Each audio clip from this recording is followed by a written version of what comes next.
4월 20일 민중민주당, 미국평화원정단, 필리버스터 라이브 시작하겠습니다. 오늘은 어제에 이어서 미국 민중사 1권의 7장, 풀이 자라거나 물이 흐르는 한 252페이지부터 함께 보겠습니다. 조지아주는 백인이 주 당국에 서약하지 않고 인디언 영토에 거주하는 것을 범죄로 규정하는 법안을 통과시켰다. 체로키 영토에 있던 백인 선교사들이 공공연하게 체로키족에 대한 동정을 표하며 거기에 계속 머물러 있자 1831년 봄 조지아 민병대가 영토에 들어가 세뮤얼 우스터를 포함한 선교사 3명을 체포했다. 3명은 자신들은 연방 공무원으로서 보호받을 자격이 있다고 주장한 후에야 석방됐다. 잭슨 행정부는 즉각 우스터의 직위를 박탈했고 그해 여름 민병대는 다시 체로키 영토로 진입해 10명의 선교사와 체로키 피닉스의 백인 인쇄공 1명을 체포했다. 그들은 매를 맞고 사슬로 묶인 채 군 형무소까지 하루에 55km를 행군해야 했다. 배심원들은 심리 후 유죄를 선언했다. 9명은 조지아 주법에 충성을 서약하는 데 동의하고 풀려났으나 세뮤얼 우스터와 일리아이저 배틀러는 체로키족을 억압하는 법의 정당성을 인정하지 않아 4년간의 중노동령을 선고받았다. 이 사건은 연방 대법원에 상고됐고 우스터 대 조지아주 사건에서 존 마셜은 다수의 견해를 대변하며 우스터를 구속시킨 조지아 주법이 헌법에 의해 각 주에 구속력이 발휘하는 체로키족과 조약을 위반한 것이라고 선고했다. 마셜은 우스터의 석방을 명령했다. 조지아주는 마셜을 무시해버렸고 잭슨 대통령은 법원의 명령을 집행하길 거부했다. 조지아주는 이제 체로키족의 땅을 경매에 붙였고 체로키족이 저항할 기미를 조금이라도 보이면 분쇄하기 위해 민병대를 파병했다. 체로키족은 비록 그들의 재산이 약탈당하고 집이 불태워지고 학교가 폐쇄되고 여자들이 능욕당하고 그들을 더욱 무력화시키기 위해 교회에서조차 술이 팔리고 있었지만 비폭력 노선을 견지했다. 체로키 문제에 대한 조지아주의 권리를 선언한 바로 그 1832년에 잭슨은 다른 한쪽에서는 연방의 관세를 무효한 사우스캐롤라이나의 주의 권리를 비난하고 있었다. 1832년 잭슨의 무난한 재선은 그의 반인디언 정책이 적어도 선거권이 있는 백인 남성으로부터는 대중적인 지지를 받았음을 보여준다. 이제 잭슨은 인디언 이주를 신속히 진척시켰다. 촉토족의 대부분과 일부 체로키족이 이주를 했지만 아직도 엘라베마에 22,000명의 크리크족이, 조지아에 18,000명의 체로키족이, 플로리다에 5,000명의 세미놀족이 남아있었다. 크리크족은 콜럼버스의 시대 이래로 스페인, 영국, 프랑스, 미국과 계속 싸워왔다. 그러나 1832년에 이르면 그들은 엘라베마의 좁은 지역으로 내몰렸고 반면에 엘라베마의 인구는 계속 증가해 이제 30만을 상회하고 있었다. 워싱턴을 방문한 크리크족 대표단은 연방정부의 터무니없는 약속을 근거로 워싱턴 조약을 체결함으로써 미시시피 강을 건너 이주하는 데 동의했다. 크리크족은 200만 에이커는 그들의 개인 소유로 팔든지 연방정부의 보호 아래 엘라베마에 남아있을 수 있다는 규정과 함께 500만 에이커를 포기했다. 벤 에브리는 이 조약에 관해 이렇게 적고 있다. 1832년까지 인디언과 백인 간의 지루한 외교관계의 역사가 있어왔지만 백인 측에 의해 곧 파기되지 않은 조약은 단 한 건도 기록되어 있지 않다. 그럼에도 영구적인, 영원히, 항상, 태양이 떠오르는 한 이라는 표현으로 장엄하게 미화됐다. 그러나 백인과 인디언 사이에 체결된 어떤 협정도 1832년의 워싱턴 조약만큼 빨리 폐기된 적은 없었다. 미 합중국의 이름으로 이루어진 이 약속은 며칠 만에 깨져버렸다. 크리크족 영토에 대한 백인의 침략이 시작되어 수천 명의 크리크족이 고향을 등진 채 늪지와 숲으로 내몰렸다. 연방정부는 아무 조치도 취하지 않았다. 오히려 크리크족 스스로 관리하고 연방정부가 재정 지원하는 방식으로 서부로 신속한 이주를 하는 내용의 새로운 조약을 협상했다. 이런 방식의 실현 가능성에 의심을 품은 한 대령은 이렇게 기록했다. 크리크족은 도중에 굶주리게 되는 사태를 두려워한다. 그들 대다수가 지금도 거의 굶어 죽어가고 있는데 자신들의 책임 아래 장기간의 여행길에 오르는 일에 어찌 당혹스러워하지 않겠는가. 당신은 이들 인디언이 지난 2, 3년 동안 겪은 전반적으로 비교적 풍요로웠던 상태에서 무한한 불행과 궁핍 상태로의 추락에 관해 조금도 알지 못할 것이다.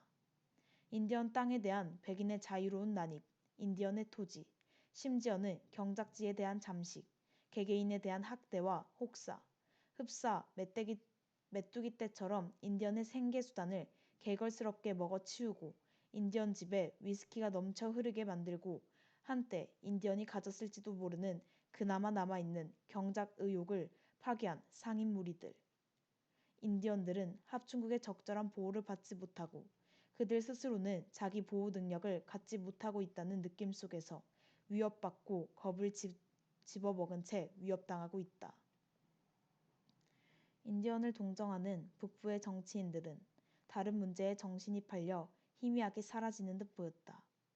데니엘 웹스터가 상원에서 법의 권위, 연방 정부의 권한에 관해 격정적으로 연설했지만 엘라베마와 조지아, 인디언에 대해서는 언급하지 않았다.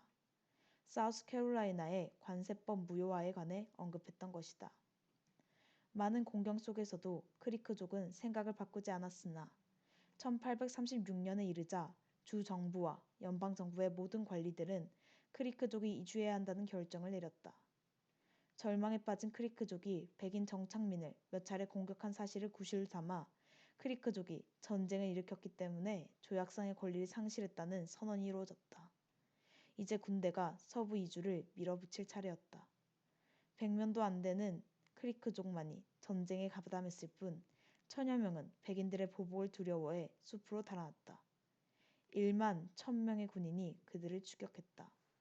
크리크족은 저항하지 않았고 총 한 방 쏘지 않은 채 항복했다. 군대는 반란자 또는 동조자로 간주한 크리크족을 집결시켜 남자들은 수갑과 사슬을 채우고 군의 호위 아래 서부로 끌고 갔고 여자와 어린이들이 그 뒤를 따랐다.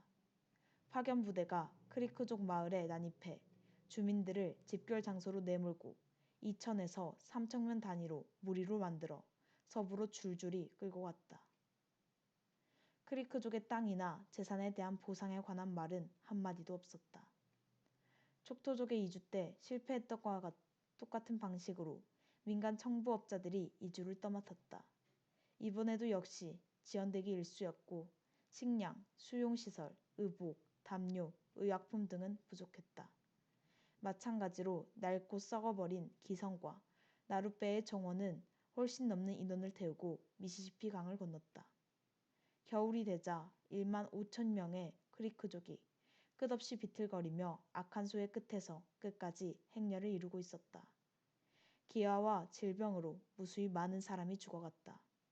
벤 에브리는 뒤를 쫓는 이리떼의 울부짖음과 공중을 선회하는 대머리 독수리떼로 멀리서도 추방자들의 행렬을 알아볼 수 있었다. 라고 쓰고 있다.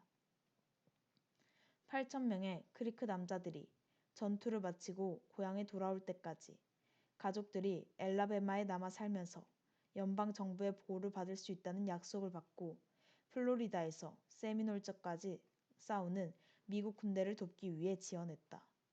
약속은 지켜지지 않았다. 크리크족 가족들은 땅에 굶주린 백인 비적들의 습격을 받았다. 약탈당하고 집에서 쫓겨났으며 여자들은 강간당했다. 그 뒤 군대는 안전을 위한다는 명목으로 가족들을 크리크족 영토에서 모빌반의 강제 수용소로 이주시켰다. 그곳에서 수백 명의 사람들이 식량 부족과 질병으로 목숨을 잃었다. 세미놀 전쟁을 마치고 돌아온 전사들과 그 가족들은 서부로 내몰렸다. 뉴올리언즈를 통과하는 중에는 황열병의 기습을 받았다. 그들은 미시시피 강을 건넜다. 611명의 인디언이 머먼스호라는 낡은 기선에 빽빽이 실렸다. 배는 미시시피 강 바닥으로 가라앉았고 311명이 목숨을 잃었으며 그중 4명은 플로리다에서 참전했던 크리크 자원병의 인디언 사령관이 자식이었다. 뉴올리언즈 한 신문은 이렇게 보도했다. 이처럼 막대한 인명의 희생을 불러온 무시무시한 책임은 청부업자들에게 있다. 투기로 이윤을 늘리려는 이들의 탐욕스러운 기질은 단지 값싸게 조달할 수 있다는 이유로 녹슬고 낡아 항해에 견디기 어려운 기선을 전세내는 결과를 낳았다. 그러고는 그렇게 늘어난 이윤을 더 부풀리기 위해 그 흔들리는 배에 인디언을 그렇게나 많이 태웠고 친절한 대우는 물론이고 안전이나 편안함은 조금도 고려하지 않았다. 촉토족과 치카소족은 서둘러 이주에 동의했다. 크리크족은 완강히 맞서 결국 강제로 몰아내야 했다. 체로키족은 비폭력 저항을 실천했다. 한 부족은 싸우기로 결의했다. 이제 플로리다가 합중국의 땅이 됐으므로 세미놀족의 영토는 미국의 토지 약탈자들에게 활짝 개발됐다. 약탈자들은 세인트 어거스틴에서 펜사콜라까지 북부 플로리다로 이동했고 뒤이어 비옥한 기다란 해안지대까지 내려왔다. 1823년 북부 플로리다에 대규모 개인 토지를 소유하고 있던 소수 세미놀족이 몰트리 막사 조약에 서명함으로써 모든 세미놀족이 북부 플로리다와 해안지대를 떠나 내륙으로 이동한다는 데 동의했다. 이것은 식량을 재배할 수도 없고 야생 동물 사냥조차 할 수 없는 중부 플로리다의 늪지대로 물러난다는 뜻이었다. 플로리다를 떠나 서부로 이동하라는 압력이 고조됐으며 1834년에는 인디언 감독관이 세미놀족 지도자들을 모아놓고 서부로 이주해야만 한다고 말했다. 당시 모임에서 세미놀족이 보인 몇 가지 반응이 있다. 우리 모두는 같은 큰아버지에게서 태어났으며 모두 그의 자식이다.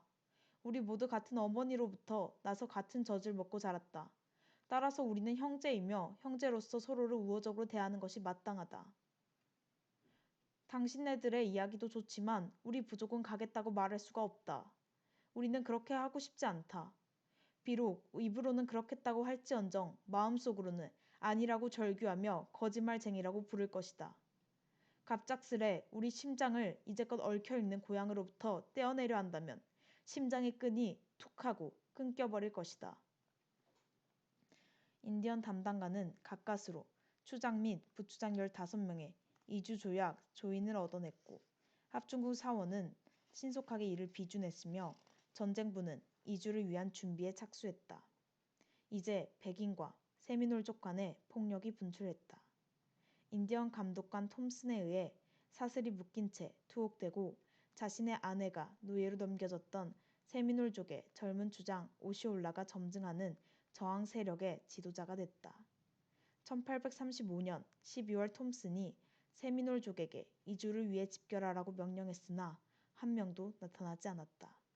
대신 세미놀족은 내륙부터 플로리다 경계선 전역을 따라 연속해서 기습을 가하며 해안의 백인 정착촌을 상대로 일련의 게릴라전을 시작했다. 세미놀족은 백인 일가족을 살해하고 노예를 노획했으며 재산을 파괴했다.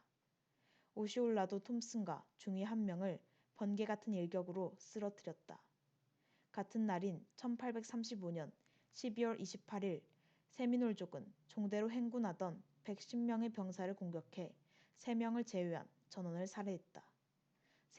생존자 중 한 명은 훗날 이런 이야기를 남겼다. 8시였다. 갑자기 라이플총 소리가 들려왔고 머스켓총 소리가 뒤를 이었다. 총소리를 분간할 겨를도 없이 수천 개의 총이 뿜어내는 듯한 일제 사격이 우리의 전면과 좌측에서 퍼부어졌다. 멀리 혹은 가까이에서 키 큰 풀과 소나무 뒤로 희끗 보이는 그들의 머리와 팔만을 볼 수 있었다. 그것은 우수한 화력을 가진 적과 싸울 때 쓰는 인디언의 고전적인 전술이었다. 조지 워싱턴 장군은 휘하 장군에게 마지막 충고를 한 바 있다. 세인트 클레어 장군 한마디로 기습을 조심하게. 거듭 말하건대 장군 기습을 조심하게. 이제 연방의회는 세미놀족과의 전쟁을 위한 지출을 승인하게 됐다. 켄터키주의 헬링 클레이는 상원에서 전쟁에 반대했다. 그는 잭슨의 정적으로 인디언 이주 정책에 대한 비판자였다. 그러나 클레이의 휘그당 동료 데니얼 웹스터는 당 노선을 뛰어넘는 단결을 보여줬고 이것은 미국이 벌이는 모든 전쟁의 규범이 됐다. 켄터키에서 오신 신사분의 견해는 의심할 여지 없이 진실입니다. 그러나 전쟁이 고조되고 적들은 힘이 있으며 그들의 파괴에 관한 보고는 재난에 가깝습니다. 행정부는 이런 전쟁을 막기 위한 수단을 요청했으며 이 법안의 통과는 전적으로 타당했습니다. 윈필드 스코트 장군이 책임을 맡았지만 세미놀 영토로 의기양양하게 행군한 그의 부대는 단 한 명도 찾아내지 못했다. 병사들은 진흙수렁, 늪지대, 무더위, 질병, 기아 등으로 지쳐갔다. 자기 땅에 사는 민족과 싸우는 문명화된 군대가 겪는 고전적인 피로였다. 어느 누구도 플로리다 늪지대에서 세미놀족과 마주치기를 원치 않았다. 1836년 103명의 장교가 정규 군대에서 사임해 46명만이 남았다. 1837년 봄 제섭 소장이 1만 명의 군대를 이끌고 전쟁에 참가했으나 세미놀족은 늪지대로 사라진 채 이따금씩 출몰해 고립된 병력에 타격을 입혔다. 전쟁은 몇 년 동안 계속됐다. 군대는 다른 인디언족을 모병해 세미놀족과 싸우게 했다. 하지만 이것도 효과가 없었다. 벤 에브리의 말을 들어보자. 세미놀족은 환경에 잘 적응했기 때문에 기중기나 수륙 양용 전차가 있어야만 맞서 싸울 수 있었다. 전쟁은 8년을 끌었다. 2천만 달러의 비용과 1,500명의 인명이 소요됐다. 결국 1840년대에 접어들어 세미놀족은 지치기 시작했다. 그들은 막대한 자원을 가진 거대한 국가에 맞서는 조그마한 집단이었다. 세미놀족은 휴전을 요구했다. 그러나 휴전 100기를 들고 나오면 나오는 대로 거듭 체포당하기만 했다. 1837년 오시올라는 100기를 들고 체포되어 수갑이 채워졌으며 감옥에서 병에 걸려 죽었다. 전쟁은 서서히 끝을 향해 나아갔다. 한편 체로키족은 무기를 들고 맞서 싸우지는 않았으나 그들 나름의 방식으로 저항했다. 그래서 정부는 낡은 수법으로 체로키족을 이간질하기 시작했다. 체로키족 사회에 대한 압력이 증대됐다. 대부분 홍역과 콜레라로 인한 죽음이었다. 살아남은 사람들은 미시시피 강을 건너 콜레라가 한창이던 종착지에 도착하는데 1년 안에 절반이 죽었다. 1836년 조지아주 뉴이코타에서 이주 조약을 조인하기 위해 체로키족이 소환됐으나 1만 7천 명의 체로키족 가운데 500명도 안 되는 사람만이 나왔다. 어쨌든 조약은 조인됐다. 한때 인디언을 옹호했던 북부 출신 의원들을 비롯한 상원은 매사추세츠 출신의 상원의원 에드워드 에버레트의 말처럼 상원의 압력, 엄중한 필요성에 굴복해 조약을 비준했다. 이제 조지아의 백인들은 이주를 가속화시키기 위해 공격을 한층 강화했다. 연방 정부는 즉각적으로 체로키족에 대한 조치를 취하지는 않았다. 1838년 4월 램프 왈도 에머스는 벤 뷰런 대통령에게 보낸 공개 서한에서 체로키족과 맺은 이주 조약에 분노를 표하면서 미국의 정의감이 도대체 어떤 일이 벌어진 것이냐고 물었다. 메인에서부터 조지아에 걸친 모든 곳에서 인간의 영혼, 정의, 모든 인간의 마음속 고갱이인 자비심이 이런 행위를 혐오하고 있으며 어마어마한 규모로 우리를 당혹스럽게 하는 범죄, 사실상 체로키족뿐만 아니라 우리들로부터 나라를 빼앗아 가려는 범죄가 계속되고 있는데 어찌 이들 불쌍한 인디언을 분쇄하려는 음모를 우리의 정부라 부를 수 있겠으며 또한 최후를 맞이해 죽어가는 그들의 저주받은 땅을 더 이상 우리의 나라라고 할 수 있겠습니까? 대통령 각하께서 만약 이 배반의 수단에 도장을 찍는다면 각하가 앉아있는 바로 그 유명한 의자를 무너뜨리는 일이 될 것이며 이 나라의 이름과 지금까지 이어온 종교와 자유의 달콤한 조짐이 전 세계에 악취를 품게 될 것입니다. 에머슨이 이 서한을 보내기 13일 전에 마틴 벤 뷰런은 윈필드 스코트 소장에게 체로키 영토에 진입해 필요한 군사력을 얼마든지 사용해 체로키족을 서부로 이주시키라 명령했다. 정규군 5개 연대와 4,000명의 민병대와 지원병이 체로키 영토로 쏟아져 들어갔다. 스코트 장군은 인디언들에게 이렇게 연설했다. 체로키족이여, 합중국 대통령은 1834년 조약에 따라 당신들이 미시시피 강 건너에서 이미 유복하게 자리를 잡은 당신들 부족과 합류하도록 나에게 강력한 구대를 주어 이곳으로 파견했다.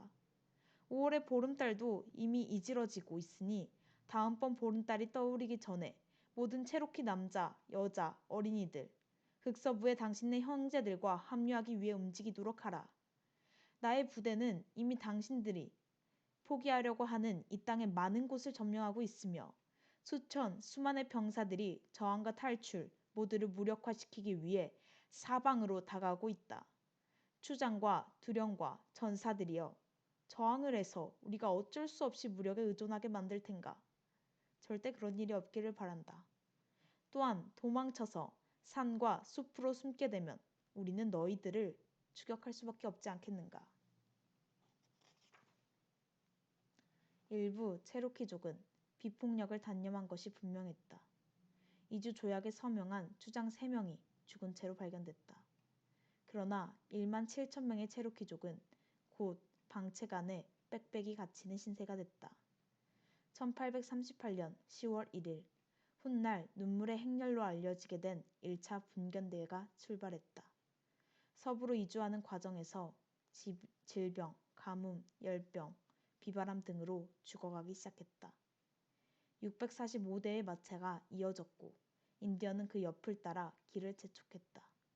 수년 후 생존자들은 얼음이 강물을 뒤덮고 있던 한겨울에 미시시피 강변에 멈춰섰을 때 수백 명의 환자와 죽어가는 사람들이 마차 안에 갇혀 있거나 땅바닥 이곳저곳에 늘어져 있었다고 전했다. 인디언 이주 문제에 대한 권위자인 그랜트 포머는 방책에 억류되어 있던 동안 혹은 서부로 이동하던 중에 4,000명의 체로키족이 사망했다고 주장하고 있다. 1838년 12월 벤 뷰런 대통령은 의회에서 이렇게 연설했다. 체로키 인디언이 미시시피 강 서쪽의 새 정착지로 완전히 이주했다는 사실을 의회에 통고하게 되어 참으로 기쁘게 생각합니다. 지난 회기에 의회가 승인한 조치는 더할 나위 없이 만족스러운 결과를 낳았습니다. 여기까지가 7장 풀이 자라거나 물이 흐르는 한 내용이었습니다. 4번에 걸쳐서 7장의 내용을 함께 살펴보았습니다.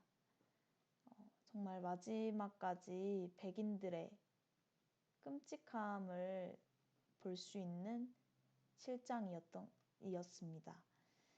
결국 수많은 인디언들은 저항해서 죽거나 혹은 이주하는 과정에서 너무 비인간적인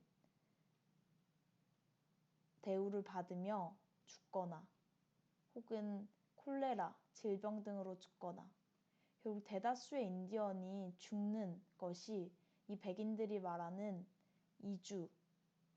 인디언 이주 정책이었습니다. 정말 너무나도 단편적으로 제국주의가 얼마나 우리의 삶을, 민중들의 모습 곳곳에 끔찍하게 스며들어 오는가, 침투해 오는가를 보여주는 7장이었습니다. 다시는 반복되어서는 안 될 역사라고 생각이 듭니다. 정말 풀이 자라거나 물이 흐르는 한 그 민족이 자주적으로, 독립적으로, 자립적으로 살아갈 수 있는 그 조건은 우리의 투쟁으로만 이룩할 수 있습니다. 제국주의가 존재하는 한 언제든 이러한 사실은 또다시 반복될 수밖에 없습니다. 바로 그것이 제국주의이기 때문이죠. 우리가 왜 제국주의를 몰아내는 투쟁, 끝장내는 투쟁에 떨쳐 나서야 하는지, 결국 제국주의, 반제의 투쟁은 자주성을 실현하기 위한 그 본질을 가지고 있는지를 우리는 정확히 알고 있습니다. 정말 인디언이, 한 민족이, 한 나라가, 한 국가가 자주적으로, 자립적으로 살 수 있는 그 날까지 우리 멈추지 말아야겠습니다. 이상으로 4월 20일 민중민주당 미국평화원정단 필리버스터 라이브 마치겠습니다.